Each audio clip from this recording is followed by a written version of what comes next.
আসসালামু আলাইকুম, সবাই কেমন আছেন? আমিও ভালো আছি আলহামদুলিল্লাহ। এই যে দেখেন, আজকে আমি কিচেনে আসছি, একটা জুস বানাবো। তো এখানে সব কিছু দিয়ে দিছি, কলা, আভোকাডো, তারপরে খেজুর, বাদাম, কাঠবাদাম সব একসাথে দিছি। এখন দুধ ডালবো, একটা জুস বানাবো ঘরে। তো এই জুসটা অনেক মজা, আপনারা বানায় খাইতে পারেন বাসায়। তো এখান থেকে আমি দুধ নিয়ে নিব, ফ্রেশ দুধ। যে দুধ নিব, এখন আমি ডালবো।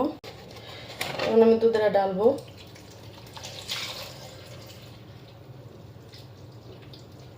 দুধ নিয়ে নিলাম, তো এটাতে আমি পানিও অ্যাড করব। তো এই যে এখানে আমি পানিও অ্যাড করে দিলাম,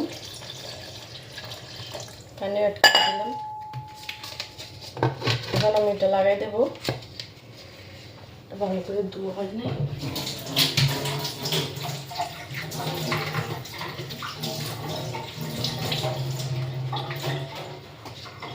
এটা লাগাই দিলাম। এখন আমি এখানে এসে আমার মেশিন,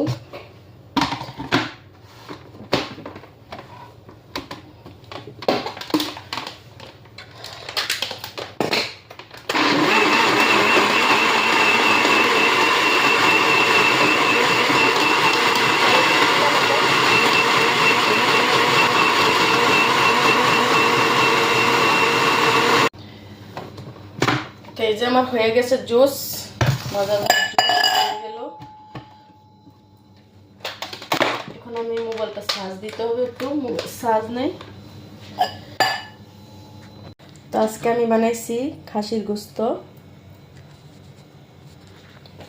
আজকে খাসির গোস্ত বানাইলাম আলু দিয়ে। তারপরে আর এখানে হচ্ছে আমার ভাত, এই যে ভাত। তো আজকে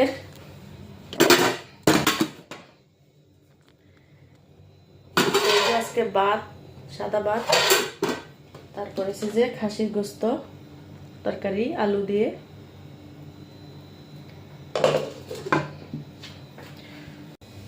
তো এই যে আমার জুস হয়ে গেছে, এখন আমি ডালবো।